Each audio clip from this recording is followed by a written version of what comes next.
Hi everybody, it's Gail from Gail's Bookish Things. As you may know, I am expecting a pen. It's a gift from my husband for my birthday, and I have been in search of an ink that would be special for this pen.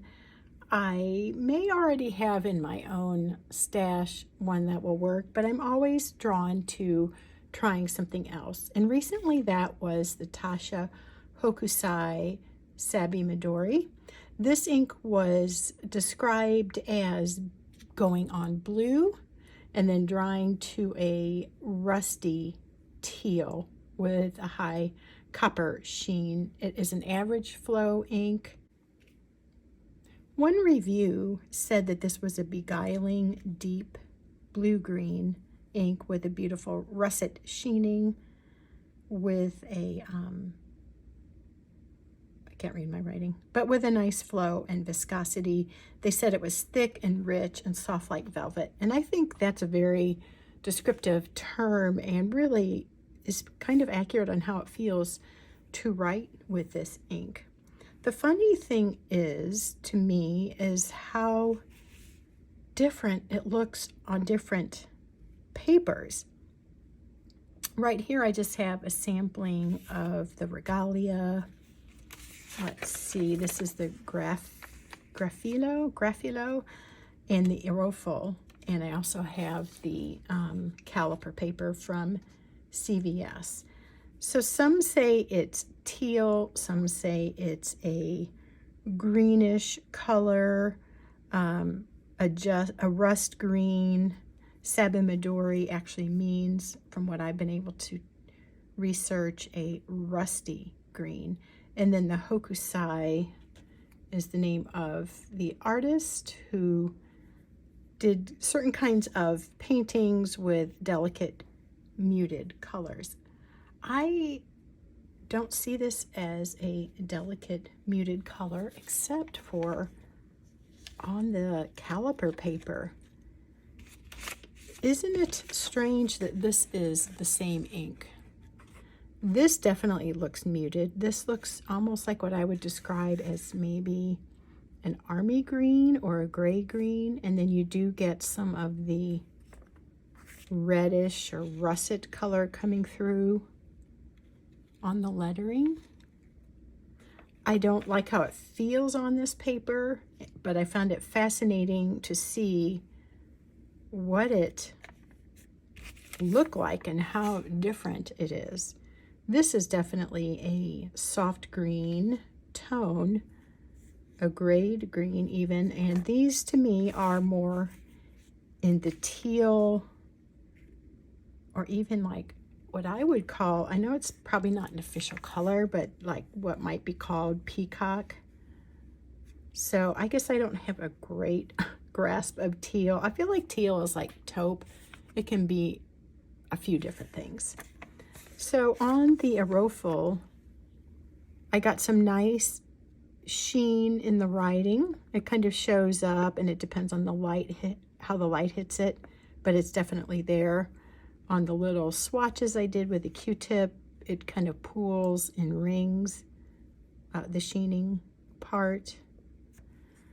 And I'm going to save what I find the most interesting for last. And then let's see, this is the Regalia paper. I just tore it off of a sample page where other things were, and I didn't want it to be distracting. So the writing here is really getting a lot of nice sheen, a lot of that copper sheen. And then look how varied the writing is.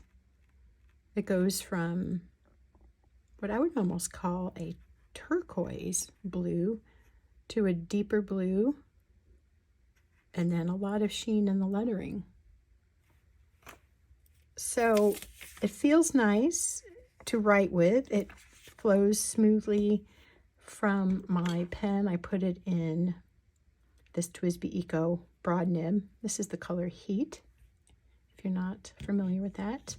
But look at this on the Graphilo. I wish I knew how to say that. Oh my goodness. Can you see that sheen? It's incredible. It first went on as a more pinkish sheen, and then as it dried, I really saw this coppery, rusty color. It just blows me away. I can't believe it. But later on then, after I had done these samples, I went back. I did my first sampling with a dip nib, and then I inked up this pen to see how it was writing in a fountain pen with it. And this happened. This is just crazy.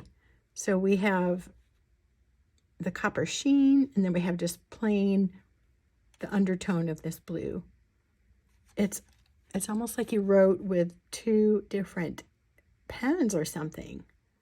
I wrote, what? This is crazy. It just floored me. And I'm getting so much sheen here. So this much shading with a blue and a sheen is nothing I've ever experienced before. So this is a good contender for the pen that's coming. There is a slight bit of what I would call feathering, or a laying down of the ink that's not real saturated, but it felt really interesting, very nice on this paper. This is a 80 GSM. I recently ordered this Graphilo from Vanness Pens. You can get a discount if you use my code bookish23. Will give you a little bit of a discount, a 10% discount off of this. And it is definitely a heavier weight paper. It reminds me of the Regalia, similar in weight. Nothing like the original, Tomoe River. It's not a light crinkly paper like that, but it's one that I've seen come up, and I was very curious to try it. So I really was blown away by how it showed this sheen. And it's funny because here it's a very limited amount of sheen showing. Some showing up in the writing, for sure, a little more here than here. But the swatching, just those big Q-tip swatches, was nothing like that. It's just crazy. And then again, how strange that this is so green. So the people that review this, the people that comment, and leave their review of an ink, if they did a more everyday type paper, I could see why you would call it a greenish gray.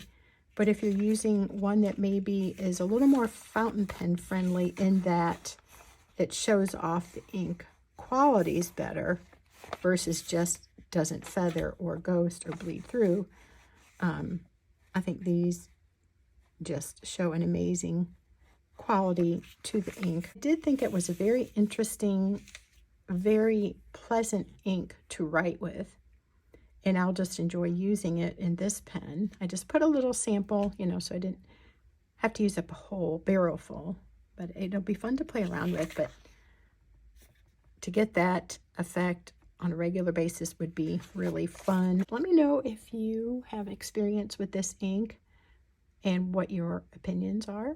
I have two other Taccia inks, which I like very much, so I had to try this one. And I think that's all for now. I just wanted to share those incredible results with you in case you wanted to try an ink like that. Thanks for watching. We'll see you again soon. Take care.